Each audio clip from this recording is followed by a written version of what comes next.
Hola, ¿qué tal, Dominicana? Muchísimas gracias por permitirnos el favor de acompañarles durante toda una hora, cada fin de semana, para debatir los temas más importantes del país. Gracias por recibirnos, por tenernos presentes. Este ha sido el escenario donde durante 3 años ininterrumpidos hemos tenido el honor de recibir a los y las protagonistas de las tomas de decisiones en los asuntos de interés colectivo para orientar a toda la ciudadanía sobre los principales temas estructurales de la sociedad dominicana. Sin embargo, nuestro segmento Primer Plano nos ha permitido acercarnos a sus espacios personales y conversar con ellos y ellas sobre sus trayectorias, proyectos, las familias, en fin, conocer sus extraordinarias historias. Así iniciamos esta entrega compartiendo con ustedes parte de la conversación sostenida con el economista Rolando Moisés Guzmán, actual rector del Instituto Tecnológico de Santo Domingo, además de ser un importante consultor internacional y uno de los economistas de más aporte a la literatura económica de la República Dominicana. Vamos a ver.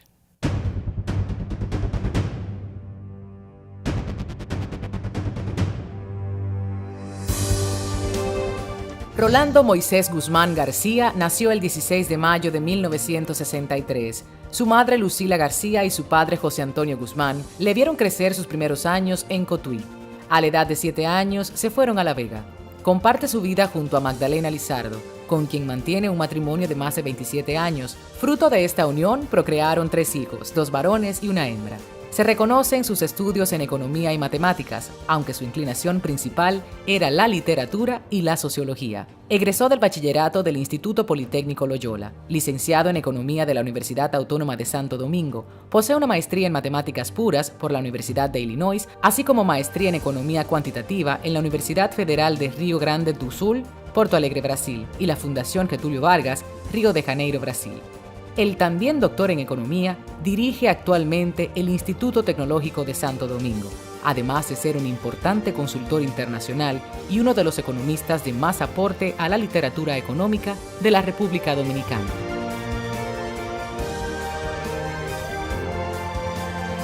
Qué placer ser recibidos por el doctor Rolando Guzmán en su hogar.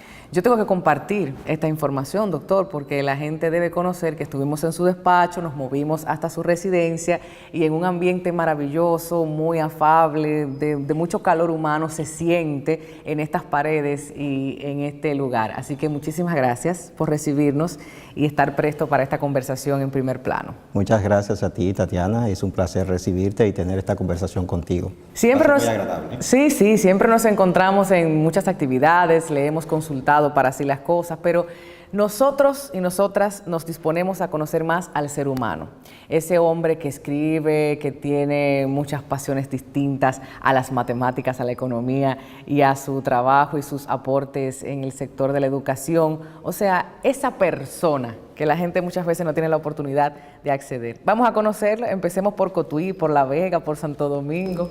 Cuénteme un poquito de esa infancia. Por muchos lugares, ¿verdad? Sí. Es interesante que tú quieras conocer al ser humano, porque ese es un proceso que nunca acaba, así que claro, también a través de la entrevista estoy ansioso de conocerme un poco. Gracias, Tatiana, nuevamente. Y recordarse, porque uno no habla de uno. Así mismo, es difícil hablar en primera persona, pero en este caso creo que es muy fácil. No sé por dónde empezar. ¿Comenzaría por la independencia del país o un poco más tarde? No, un poquito más allá, porque son 54 años. Ahí estamos viendo un poquito de la fecha de nacimiento. Pero ¿qué pasó en esos 6, 7 años en Cotuí, luego se va a La Vega? Cuéntame, ¿qué recuerda de esos años? Sí, yo nací en Cotuí, como tú acabas de decir, en la provincia Sánchez Ramírez. Y me mudé a La Vega a los 6 o 7 años, o sea que tengo una infancia compartida entre esas 2 ciudades, en Cotuí y en La Vega, y después a los 13 vine a residir a Santo Domingo, o sea que mi niñez está marcada por ciclos de 6 o 7 años, y en cada uno de esos ciclos hay aspectos particularmente interesantes.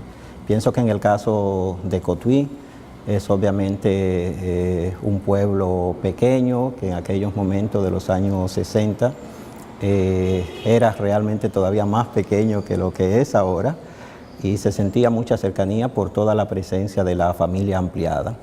Ya el tránsito a La Vega implicó el tránsito a una ciudad que en esos momentos era realmente incomparable en términos de magnitud, en términos de dimensión cultural, en términos de ambiente, pero tengo de cada uno gratos recuerdos por el elemento humano, por la cercanía de las personas que conocí y por la experiencia de vida que cada uno de esos lugares dejó. Yo pienso que el principal logro de cualquier vida es estar a la altura de sus propias expectativas, que muchas veces no son expectativas solamente profesionales, sino también expectativas humanas. Claro. Si lo vemos desde esa perspectiva, estoy dispuesto a estar de acuerdo contigo en que considero que mi vida ha sido realmente exitosa. Claro. Es una vida de la que me siento satisfecho y de la que espero todavía muchas cosas en distintos órdenes. Pero quisiera enfatizar que el éxito no es solo el hecho profesional o el aspecto profesional, sino más bien todas las dimensiones que componen un ser humano. Como 27 años de matrimonio, hijos preciosos, formados, inteligentes, que se están capacitando, algunos en tierras internacionales, como en un momento lo hizo usted. Vamos a hablar de esa diferencia, formación República Dominicana, formación Brasil y otros destinos. O sea, ¿qué le llevó, qué le permitió como ser humano, como profesional, aportar al día de hoy? Sí, la historia sería muy larga, pero tengo entendido que el programa tarda alrededor de 3 horas. Sí, 3 horas 30 minutos. Las 2 primeras para eso. Te sorprenderá, Tatiana, saber que originalmente mis intenciones eran dedicarme a la literatura. Y eso estuvo muy marcado por el inicio de mis estudios en el Instituto Politécnico Loyola. Y parece raro porque el mismo nombre indica que es un instituto politécnico, pero el IPL tuvo un aspecto fundamental en mi vida, que era una enorme biblioteca. Es probable que si volvamos en este momento no me parezca enorme, pero en ese momento me lo parecía. Y sobre todo era muy rica en términos de literatura. Era una biblioteca donde para mí era un mundo nuevo descubrir a James Joyce, descubrir a Virginia Woolf, descubrir a William Faulkner, en realidad toda la gama de autores de los Estados Unidos y de Inglaterra. ¿Acompañada de un mentor o solito por iniciativa y curiosidad? En ese momento es muy curioso que alguien en el Politécnico, creo que era José Luis Sáez, que en ese momento era profesor, historiador a quien seguramente conoces, se inventó un concurso de cuentos y muchos nos animamos a participar y para nuestra sorpresa los resultados fueron relativamente buenos en términos de que el jurado, que estaba formado por personalidades de la literatura, se sorprendió incluso de la calidad de muchos de los trabajos. Y eso sirvió como una especie de incentivo y así como se habla del boom latinoamericano, podríamos hablar del boom del IPL, entendiendo por eso todo un conjunto de jóvenes en ese momento de 13, 14, 15 años que realmente nos apasionamos por la literatura. Y con el hecho del ambiente del Politécnico, era un ambiente realmente muy enriquecedor, con muchos profesores, con una cultura amplia, con un bagaje humanístico muy interesante. Usted decía, de igual forma, que está haciendo el aporte que desea desde la plataforma que tiene actualmente. Yo le pregunto, ¿no pudiéramos ver a Rolando Guzmán en la política partidista? ¿No pudiera yo como ciudadana solicitarle que entre en ese ruedo político? Bueno, es algo que no me había planteado hasta este momento. El día no acaba hasta que termina, claro, o hasta que llega la noche. Y como ciudadano, obviamente estaría abierto a cualquier posibilidad en el futuro, pero no es algo que contemple en el presente y ni siquiera en el futuro inmediato. Digo que lo considero como una posibilidad porque pienso que todo ser humano tiene que estar abierto a contribuir en la forma en que sea necesario. Pero realmente la vida política no es mi pasión y no lo ha sido. Y hablando de pasión, ¿cuáles son las pasiones de Rolando Guzmán? Muchas, familia, economía, amigos, literatura, cine, por supuesto. ¿Qué tipo de cine le gusta? ¿O recomendaría? Por supuesto, en este momento todo el mundo tiene que ir a ver La hora más oscura, con el relato de los primeros días del gobierno de Winston Churchill. en el contexto de la Segunda Guerra Mundial, algo por supuesto fascinante, pero si alguien quisiera quedarse en la casa, entonces tiene que disponer de Netflix y ver algunas de las series como Fargo, por ejemplo, con los hermanos, basado en la película original de los hermanos Coen, que es algo siempre genial, siempre impactante. Y esos álbumes a descargar, a comprar, a tener en su reproductor de música, ¿cuáles serían? Yo tengo gustos variados, Tatiana, y mis gustos comienzan precisamente con los años 60. Yo soy muy seguidor, muy fanático de la música que en ese momento estaba aconteciendo en el mundo, que me parece fue un momento de revolución. Cat Stevens sigue siendo de mis gentes favoritas, no puedo dejar de escucharlo nunca. Es como si fuera una especie de alma gemela en que cada frase me parece que es una frase indispensable realmente. ¿Le pone de buen humor? A veces de buen humor, pero más que de buen humor es una letra que lleva a pensar en el ser humano. Y su propia trayectoria de vida es interesante porque es una persona que hizo gran parte de su contribución siendo un muchacho, que después derivó a una incursión en el mundo de lo religioso y el abandono de la carrera convencional. Cosa que cuando acontece siempre es revelador. Claro. Y la vida en sí de Cat Stevens ha sido reveladora. Yo le agradezco en nombre del equipo de Así las Cosas, de la teleaudiencia, por estos minutos, esa primera visita al despacho y luego movernos por disposición suya a su hogar. Yo creo que ha sido muy abierto, muy sincero, nos ha encantado conocerle un poco más al rector, que de vez en cuando conversa, dependiendo de la pregunta, y al hombre, al padre, al esposo, al ciudadano. Ojalá verlo en muchos otros escenarios, porque no solo la academia lo necesita, lo valora, le aplaude. Y quién sabe, hasta en los medios de comunicación pudiéramos convencerlo para que esté cada 15 días o un mes, porque es un orador excelente, exquisita persona. Si hay una vacante, no dudes en avisarme, Tatiana. Estoy abierto, como te dije, a todas las posibilidades. Además, será un placer. Y déjame decirte que realmente ha sido muy agradable esta entrevista contigo. Eres una persona muy agradable, creo que es innecesario decírtelo. Y realmente ha sido encantador tener estos minutos contigo.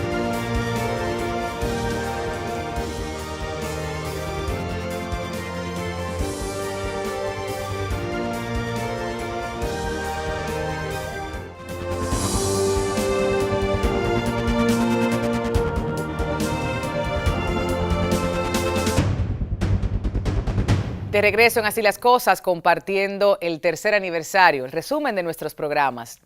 Este año compartimos 2 entrevistas de primer plano con un hombre y una mujer que tienen algo en común, una trayectoria notable en el ámbito jurídico. Ella es una mujer que posee una carrera política y social destacable. Representó durante 16 años a la ciudadanía de Santiago y María Trinidad Sánchez y desde el 2011 ostenta el privilegio de ser una de las juezas que forma parte de la primera composición del Tribunal Constitucional. Él, reconocida personalidad, es abogado, civilista, doctrinario y uno de los juristas más destacados de la República Dominicana. Veamos las entrevistas de primer plano de la magistrada Isabel Bonilla, jueza del Tribunal Constitucional, y el doctor Jorge Suberoiza, expresidente de la Suprema Corte de Justicia.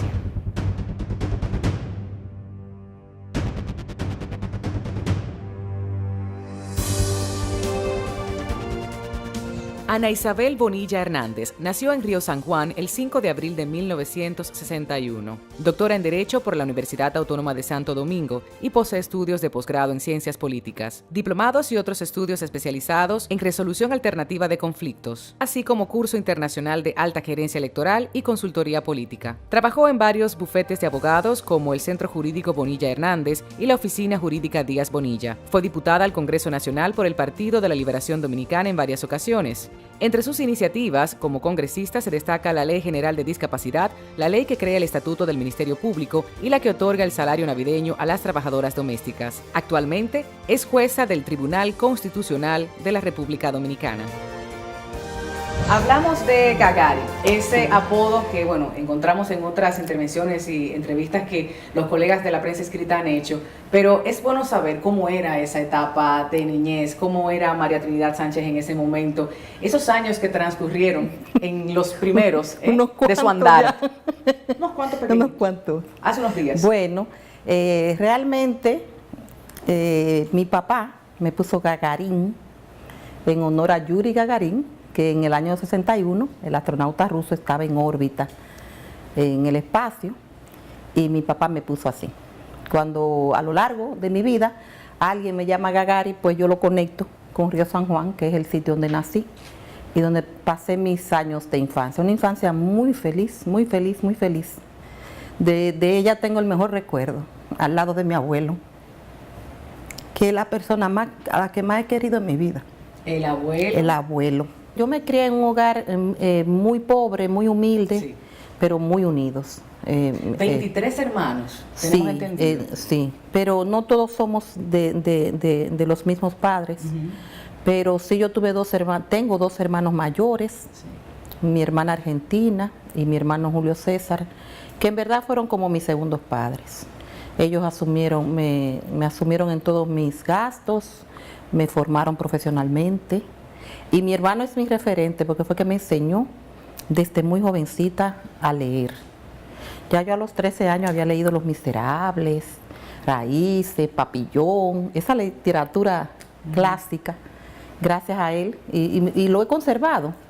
Intercambiamos libros, él vive en Nueva York, a veces cuando yo viajo pues le llevo libros o él me guarda cuando yo voy. Y realmente son mis mejores...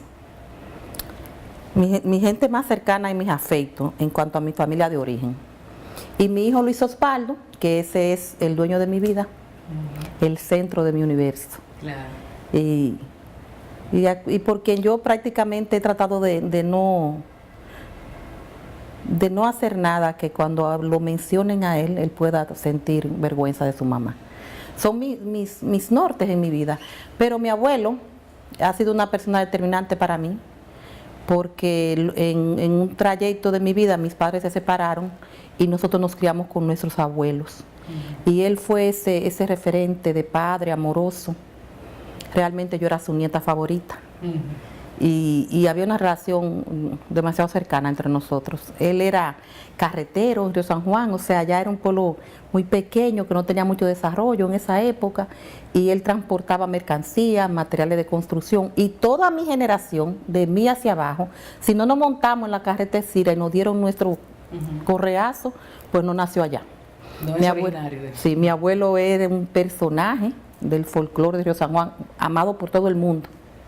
Una persona muy querida, y murió a los 100 y pico de años, y vi de él, bueno, realmente parte del todo, sí, que compone la vida de Isabel, porque no solo el hecho del amor, del cariño, el acompañamiento, también la disciplina. Sí. Para llegar donde está Isabel Bonilla al día de hoy, un origen humilde que reconoce, que valora por la unión familiar y por esa disciplina, esa constancia en todo su caminar profesional, debemos hablar y reconocer que para muchos jóvenes pudiera servir de ejemplo a muchas generaciones, o sea, ese origen, ese apego a la justicia, a la integridad, a la honestidad, o sea, ¿cuáles han sido las claves, tanto familiares como de su persona individual, sí, para mantenerse en el camino correcto? Sí, a mí me marcó mucho mi mamá y mi papá, porque mi mamá era una mujer... Don Ramón Bonilla y sí, doña Julia Rita, sí, Hernández. Mi mamá era una mujer poco instruida, muy trabajadora,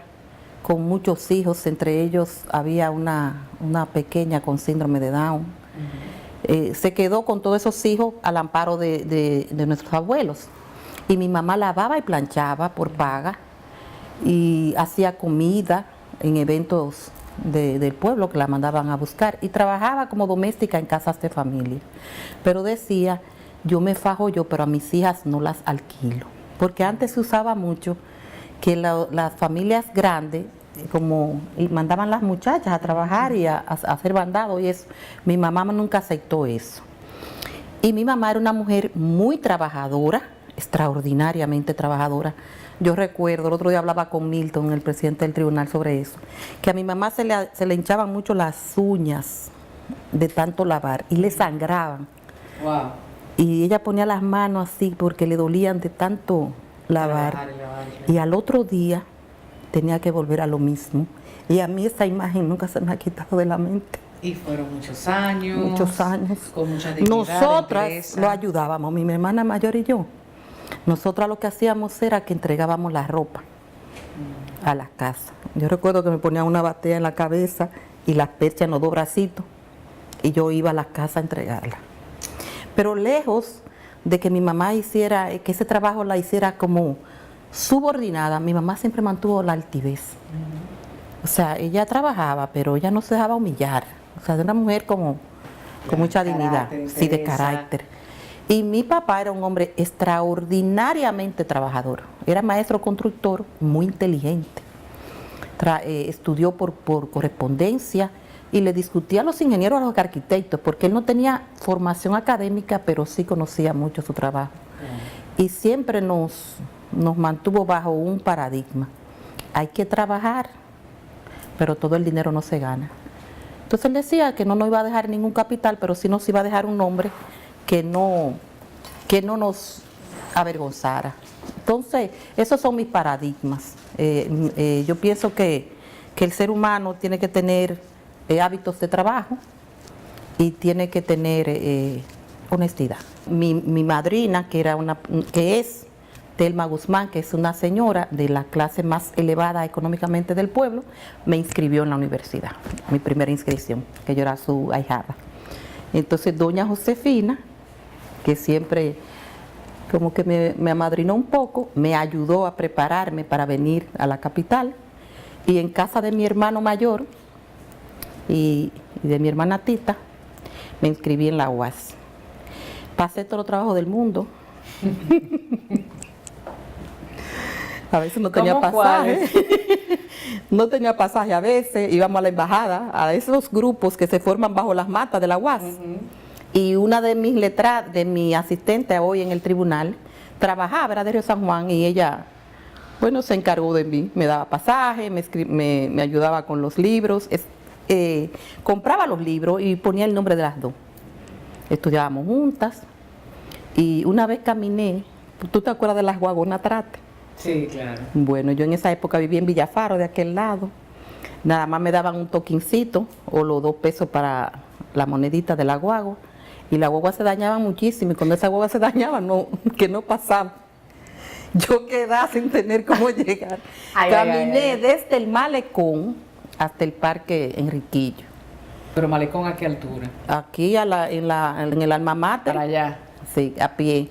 Hasta el Parque Riquillo. Por suerte, que esa noche pasó un muchacho de Río San Juan. ¿Y era de noche? Sí, pero yo salí tardecita. Ahora también, Sí, que no se vivía en no esa se época, vivía así, claro. la inseguridad ciudadana. No, y que la vivimos necesidad, hoy. y la necesidad. Claro. Y pasó ese muchacho de Río San Juan y me llevó a mi casa. Lo he dicho siempre, mi Ese esposo ha apoyo. sido mi agente de cambio. Porque a pesar de que yo me ha gustado siempre conversar con la gente, me gusta como interactuar. Usted es una mujer oral y contradictoria. Sí, exacto. Pero no me atrevía, quizás no tenía la seguridad, porque nunca me gustó la política. Partidista, porque Sí, política, sí, bueno, claro, ese usted ejercicio, es un ser muy sí. político. Sí, pero él me impulsó, me apoyó, me financió siempre, políticamente hablando, porque yo no tenía recursos propios. Pero mi esposo siempre me apoyó y me impulsó. Bueno. Yo quisiera terminar con algunas palabras, que usted me diga lo que primero le venga a la cabeza de estos conceptos. ¿Ok? El concepto de familia. El equilibrio de la vida. Constitución. Ojalá lleguemos nosotros a apreciar lo que significa la Constitución. La Constitución es la guía institucional de la sociedad. República Dominicana. Un tesoro en el Caribe. Hogar. Ese es mi ancla, mi roca, en la que me apoyo.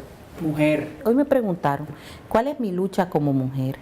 Y yo decía que era aportar a lograr una sociedad que realmente viera a las mujeres como seres iguales en derecho. Esa es mi mayor aspiración. Libertad. Ay.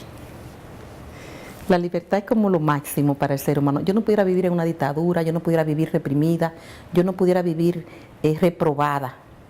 porque yo tengo un alma libre. Y va vinculado, y con esta termino, con el concepto de justicia. Exacto. Dar a cada quien lo que en derecho merece.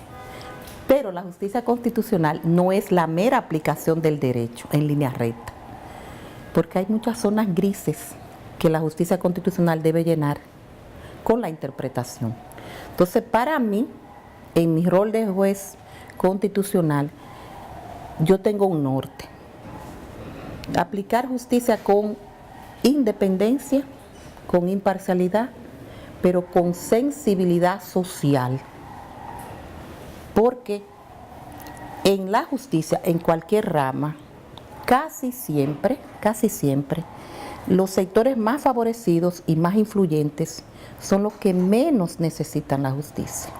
La justicia constitucional tiene que ser una justicia protectora, garantista, por lo general de los sectores más vulnerables, porque son débiles ante la estructura de poder. Claro. Entonces, yo cuido esa parte.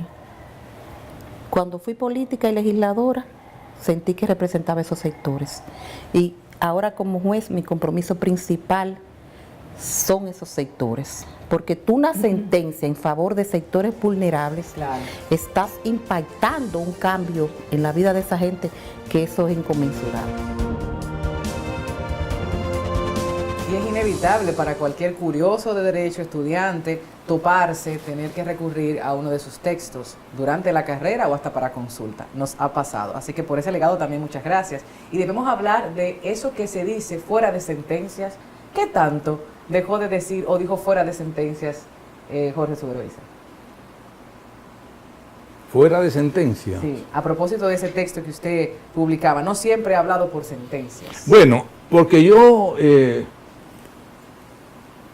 puse fin a un concepto neotrujillista que había en el país de que los jueces solamente pueden hablar por sentencia.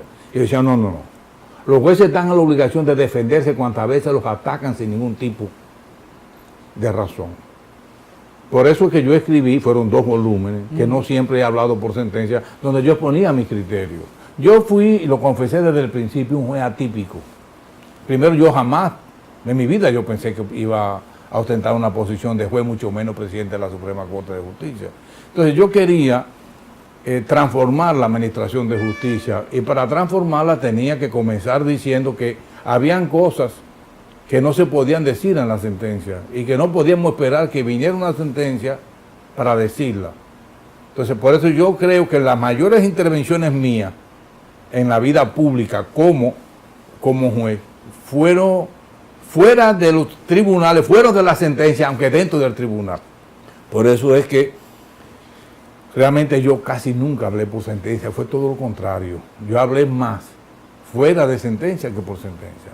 Y esto me lleva a pensar en lo mucho que dice también a través de su cuenta personal en Twitter. Por ejemplo, es necesaria la vía de comunicación, y más en esta época, en esta era en que nos expresamos fácil, libremente, de manera directa y constante. El uso de las redes sociales en su vida actualmente. Vital. Para decir. Vital, me ha mantenido vivo y con espíritu. Yo creo que usted sepa que yo dejé muy encaminado, bueno, se inauguró y todo, el canal judicial dominicano. El canal judicial dominicano, sí se llamaba.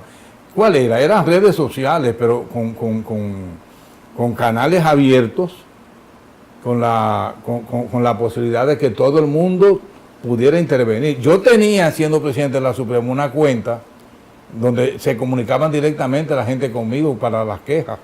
O sea, para mí yo creo que las redes sociales no solamente es una vía excelente de comunicación, sino de un poderío extraordinario. Siempre he aconsejado, mire, si usted no quiere que se sepan lo que usted ha hecho en su vida, bueno o malo, aléjese de las redes sociales. Pero usted no puede participar en las redes sociales y enviar un tuit hoy, entonces mañana cuando lo atacan, mantenerse. No. Yo creo que la conducta del hombre y de la mujer debe ser una conducta clara, diáfana, transparente, que soporte todo el rigor de cualquier tipo de investigación y de las redes sociales. Las redes sociales son vitales hoy en día.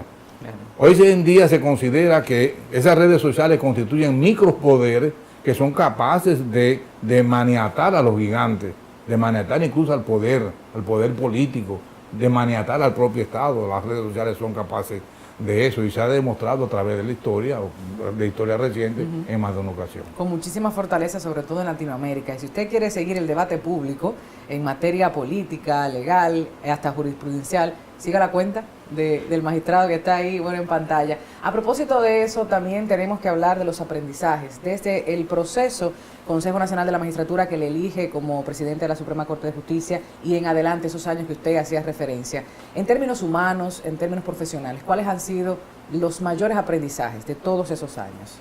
Que hay que hacer las cosas bien hechas.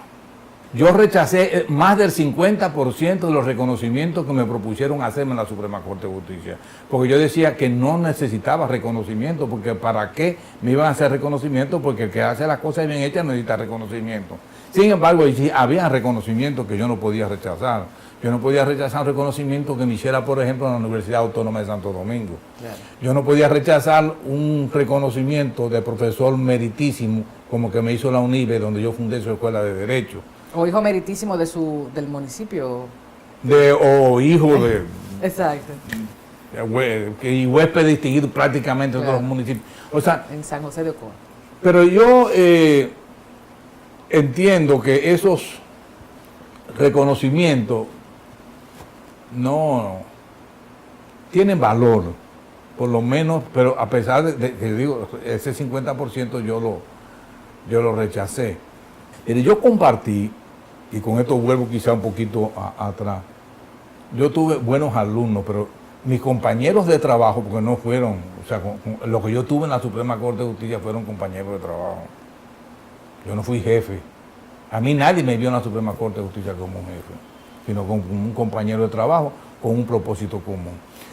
¿Qué me marcó a mí de la Suprema? ¿Hubo algún tipo de impacto en la Suprema? Sí. Sí. Que yo creo que las cosas se pueden hacer bien hechas. Que se puede servir a la población, que puede servir al país sin hacer las cosas mal hechas. Amor de esposo, amor de padre, amor de abuelo también. Para mí hay un solo tipo de amor. El que ama con el mismo sentido, con la misma intensidad a todo. O sea, yo no tengo gradación para el amor. Amo a mi mujer, la adoro, a Francia la adoro con 44 años de unión, 44 años de casado. Y sin contar los de amores.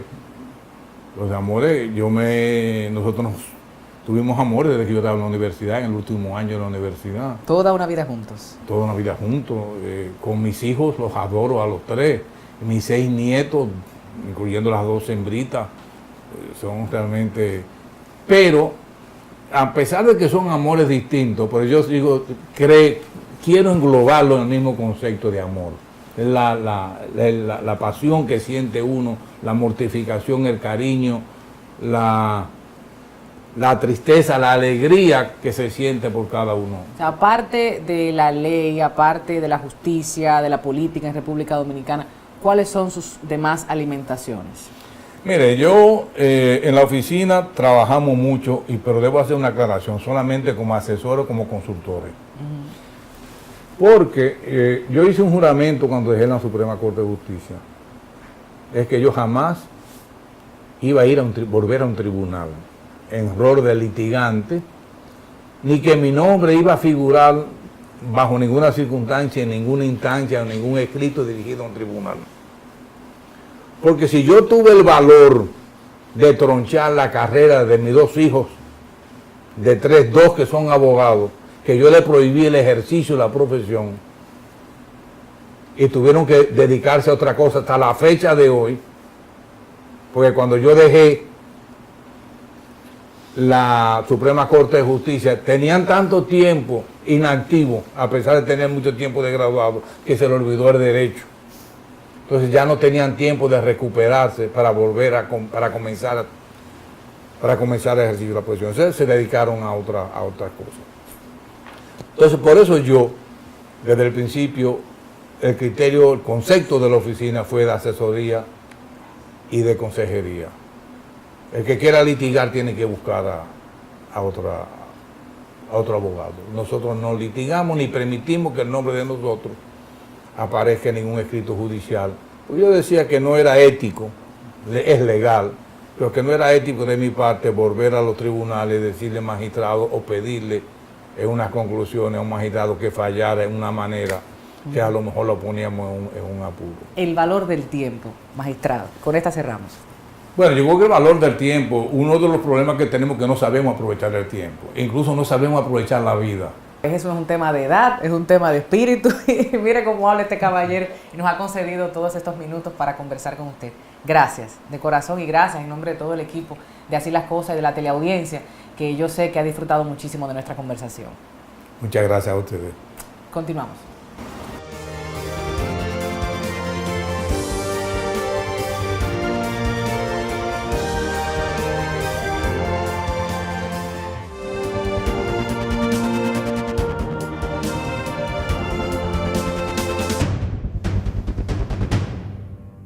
De regreso con más entrevistas de Primer Plano. 97 años de edad y más de 60 en los medios de comunicación. Ser la primera mujer en inaugurar la televisión dominicana, primera locutora en hablar por la radio en el programa La Voz del Yuma y la tercera de América, hacen de ella toda una leyenda digna de admirar. María Cristina Camilo nos recibió en su casa y junto a ella, entre risas y muchas reflexiones, recorrimos la historia de quien también forma parte viva, constructiva y participativa del Consejo Nacional de la Persona Envejeciente. Y, como ella misma nos dijo, aún tiene muchísimo que aportar a los adultos mayores de nuestro país. Veamos.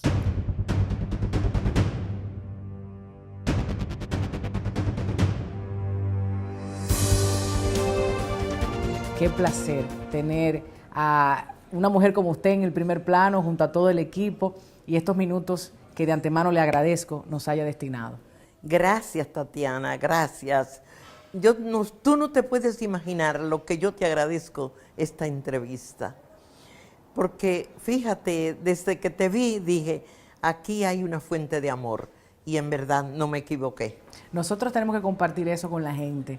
Yo creo que cuando la mujer de vida pública se expone una y otra vez ante las cámaras, ya sea televisión, en cine, en las tablas, un maravilloso teatro y ese reto que representa. Pero, ¿y la otra parte? El servicio, ese servicio que ya muchos y muchas han conocido, pero que debemos destacar. Vamos a empezar esta conversación en orden, porque hay tantas cosas que conocer de María Cristina Camilo, la mujer, la ciudadana que sirve, pero también la madre, la abuela, la tatarabuela, todo eso. Vamos a hablar de San Francisco de Macorís, de su hijo que es su compañero de toda una vida, que todavía reside con usted, está compartiendo estas paredes en este hogar aquí.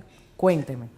Fíjate, yo vengo de San Francisco de Macorís, después de haber pasado 12 años como enfermera, porque me gradué de enfermera en la escuela que le llamaban aquí de los americanos, una que funcionaba en donde hoy está el Colegio Evangélico Central, que en esa época era una clínica, la Clínica Independencia.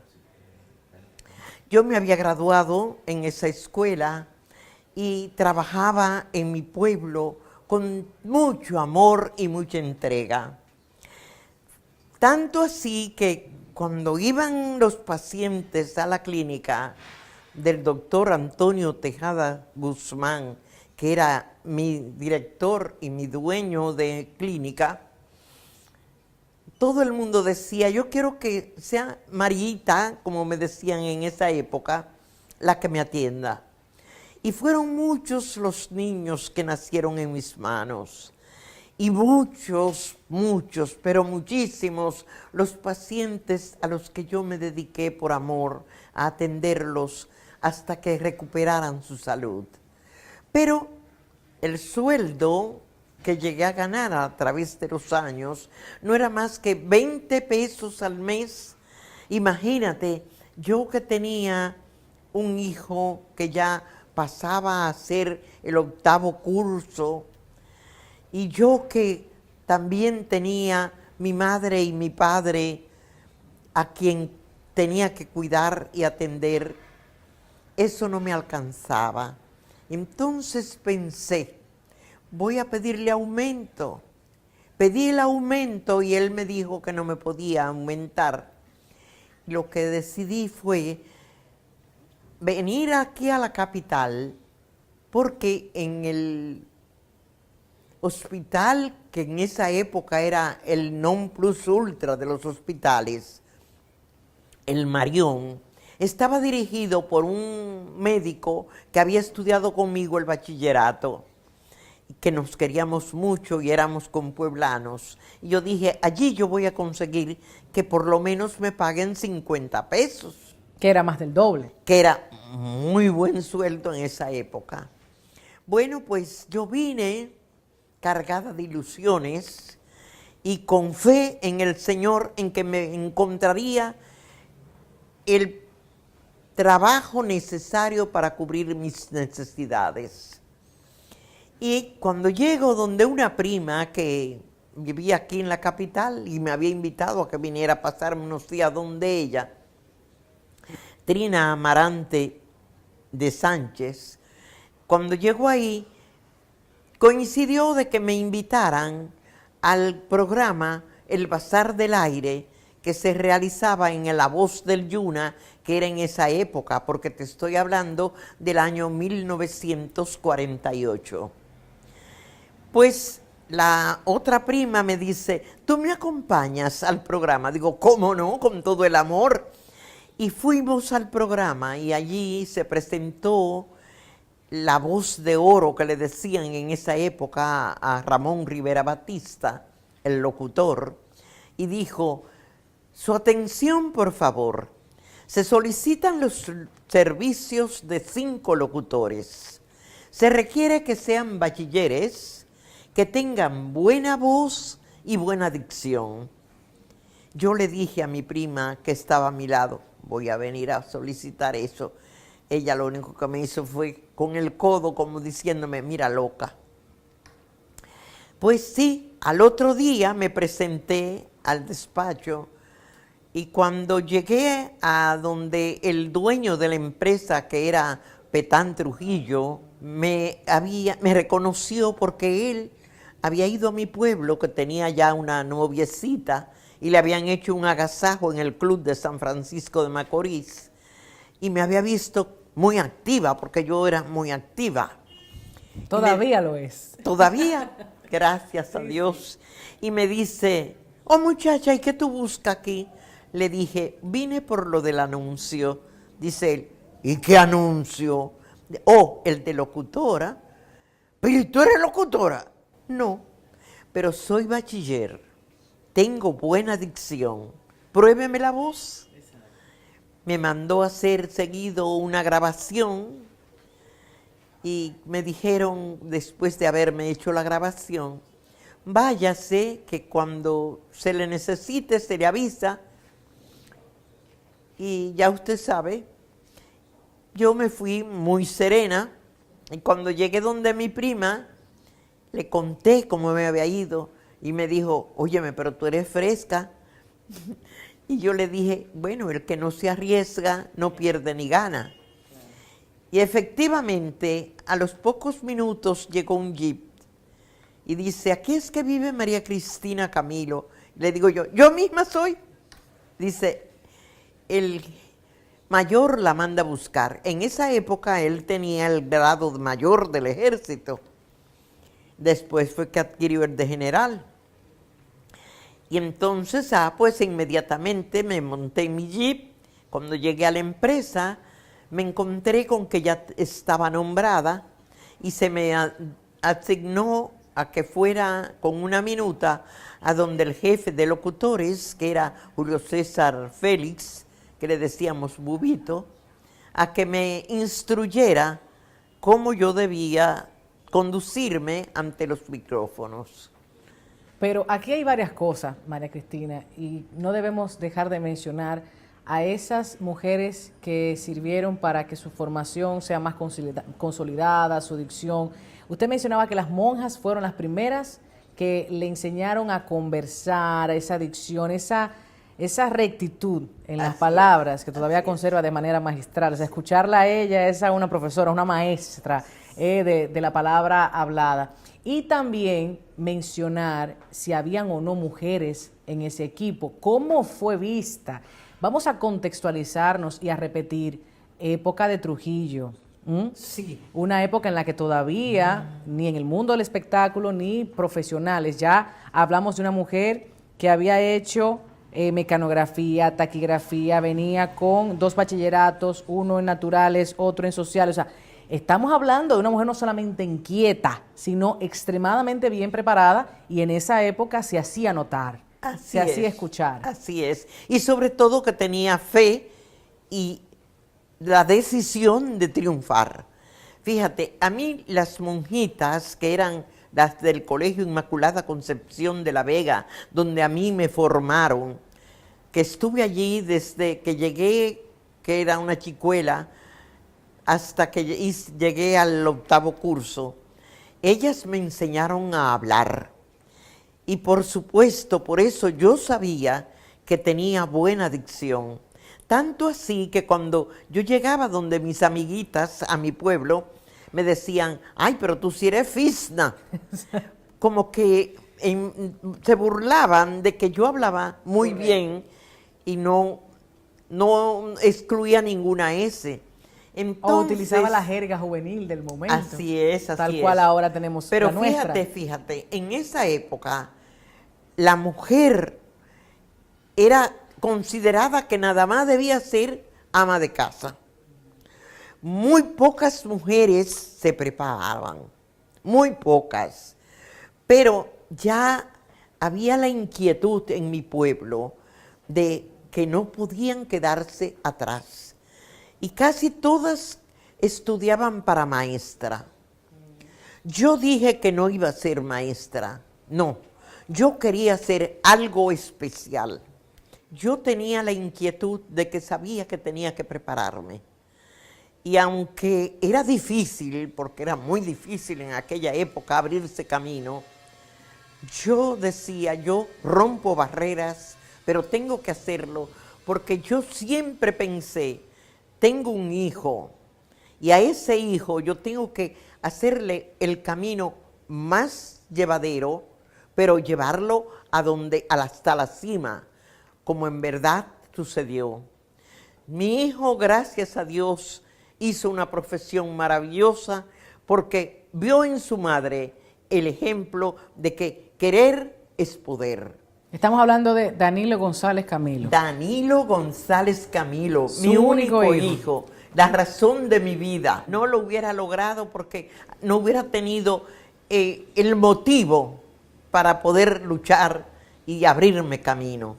Entonces, en esa época, fíjate, para nosotras las mujeres era difícil todo. Tanto así que cuando mis hermanos se enteraron de que yo iba a trabajar en La Voz Dominicana, en La Voz del Yuna, en esa época, que luego pasó a ser Voz Dominicana, me dijeron, qué lástima que tú has llevado una vida muy decente y muy honrada, y ahora lo que te vas a poner es a exponerte a hacer una vida de una loca. Y yo le dije, ¿por qué? Me dicen, porque dicen que todas las mujeres que van ahí son unas sinvergüenzas. Yo le dije, la profesión no hace a la mujer, es la mujer la que hace la profesión. Claro. Y cuando una mujer se da a respetar, se respeta a sí misma, donde quiera que llega se da a respetar. ¿Qué hace para reírse un poco, para botar el golpe? Un espacio suyo, solamente suyo. Ay, todos los espacios son míos, todos. Yo disfruto todo. Yo me gusta ver programas, me gusta escuchar música sinfónica. Alguien me comentó que le gustaban los boleros también. Si me gustaba el bolero, ¿cómo no? Pero ¿cómo no? A mí me gusta la música toda. Fíjate que no me gustaba, pensaba que no me iba a gustar ese ritmo que hay ahora nuevo, porque yo decía... Reggaetón, el dembow. El reggaetón y el dembow.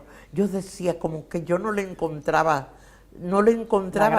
gracia. Pero después dije, bueno, es que los tiempos cambian y ahora hay que ir... Esa letrica la que hay que cambiar. Así es. Esa letra. No, la letra, ahí sí no voy, porque Claro, con ahí algunas. ya, ahí eso, nada que ofenda. Yo no quiero saber de nada que ofenda a nadie. Todos debemos amarnos los unos a los otros. Y cada vez que hablemos y cada vez que actuemos debe ser en base al amor. Claro. Y nada más. Y pensar que Dios es amor y que donde está Dios esté el amor y que donde está Dios no falta nada. A mí me ha gustado muchísimo escucharla cara a cara, porque las reflexiones, las historias que han venido de parte de otros y otras siempre están ahí, ya sea amigos que tenemos en común en las tablas, en el teatro o en los medios de comunicación, colegas que le han entrevistado antes, estudiantes con quienes hemos compartido, por ejemplo, en la Escuela Nacional de Locución o en las distintas estaciones radiales por las cuales he tenido también la dicha de pasar. María Cristina Camilo es un ícono, es una marca país, es una gloria de las ondas hertzianas, de la televisión. Ahora también en este trabajo que hace con tanto amor y entrega en el CONAPE, el amor que esparce a través de su familia con los nietos, los bisnietos. Yo creo que María Cristina Camilo debería ser inmortalizada de muchas maneras. Y le he comentado antes de empezar esta entrevista que debe iniciar ayer con esas memorias. Dante Castillo me ha comentado, ha hecho un escrito biográfico hace unos años, el cual sería bueno que pudiéramos hojear, repasar un poco para conocer más a fondo algunas de las cosas que en entrevista y en conversación suele decir por razones muy personales María Cristina Camilo, pero saber que es un ser humano a carta cabal, completo, sensible, con una profundidad en sus palabras que invita a callarse, no decir nada, escuchar, aprender y llevarse lo mejor de ella. Para mí ha sido un verdadero placer conversar con usted. Tatiana, que Dios te bendiga. Amén. Es lo único que te puedo decir. Que te bendiga a ti, que bendiga el equipo y que bendiga el programa por el cual saldrá esta entrevista. Que así sea. Gracias por recibirnos en su hogar. Señores, 40 años aquí en el área de Naco. Yo tuve la dicha de estar en el hogar aquí, donde ella recoge a sus amores y está en una reunión familiar de cuando en vez. Pues nosotros continuamos con Así las Cosas.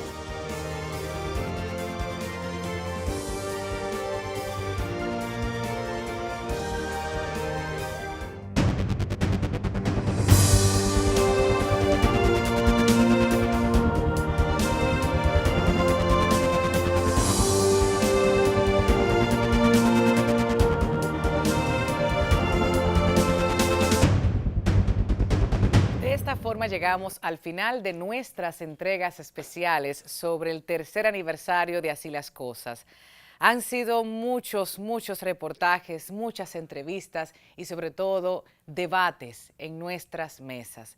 Gracias por acompañarnos, gracias por el apoyo, por las palabras, por supuesto a nuestros patrocinadores, a los que se han unido este año, a los que regresan el año próximo y a todas las personas que a través de las redes sociales, de los correos electrónicos, de llamadas, nos dan seguimiento, nos dejan saber que los temas son del interés colectivo, de que están interesados e interesadas porque este espacio se mantenga al aire para seguir construyendo ciudadanía. En nombre de toda la producción de Así las Cosas, gracias por acompañarnos, gracias por permitirnos hacer esto que hacemos cada fin de semana. Será entonces hasta el próximo fin de semana cuando tengamos más temas a debatir, más entrevistas, más reportajes, más primeros planos y más de nuestra producción desde Comunicación Integral Dominicana, como usted lo busca en YouTube y en las redes sociales, Así las Cosas TV. Bye, bye.